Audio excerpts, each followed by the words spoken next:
طاهر عريفات، مدون ننشط على صفحات التواصل الاجتماعي. عندي صفحة على الفيسبوك وننقل فيها في أخبار الجهة. نهار الاثنين مع تقريبا 3 متاع الصباح أنا مش موجود في الدار بحكم بنخدم، موجود في جرزيس. يعملوا ديسونت على الدار، يكسروا الباب، باب لونتري، وفي كره برشا وحسوا كذا منه دخلوا على الدار. امي معناها ما نحكيلكش الوضعيه نتاعها، دارنا الكل اختي كذا، فهمت ولا، وكسروا البيبان اللي فوق وكل كسروهم، دخلوا على الديار الكل، حلوا لهم بيبان، دخلوا البيت خوي، هزوه في الدبش بتاعه كيما هو، فهمتني ولا، من غير حتى ما يحكوش، ما يعطيكش تفاصيل حتى شيء. جيت دخل البيت هزه، طلع في الكهرباء، ما نعرفوش اللي حتى وين مشى.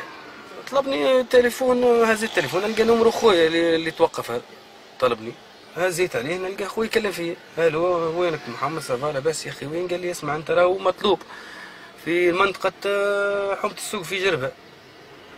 قلت له على شنو؟ ما شنو شويه عدالي شكون كلمني من الفرقه ولا اعلم، انا من فم كلمني قال لي اسمع، هاو خوك عنا لهنا، الحمد لله، اجا باش تروح انت وياه ولا كذا. سالني قال لي اش عندك باج؟ سميت له الباج، قال لي انت تدعو الى كذا في الباج بتاعك الى التحريض والى السرقه والنهب وكذا وكذا. قلت له خويا ما عنديش أنا.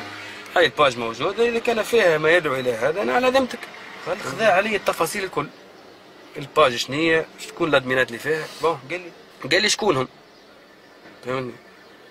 قلت له سميت له انت، قلت له الادمين فما فلان فلان وفلان فلان، اعطيني نوامرهم. قلت له نوامرهم ما عنديش، فهمني. قال لي كيفاش تقول لي ما عندكش نوامرهم الادمينات معاك؟ قلت له ما عنديش نوامرهم. سالني على الباجات اللي تنشط في التطاوين، سميت له بعض الباجات، قال لي لي زادمين اللي فيها شكون؟ قلت له ما نعرفهمش. قال لي كيفاش انت الصفحات تنشط في بعضكم ادمينات كذا ما تعرفهمش؟ قلت له والله ما نعرفهم. قال لي انت ابارامون ما تحبش تفهم وكذا ومنه وتصعب فيها على روحك كذا.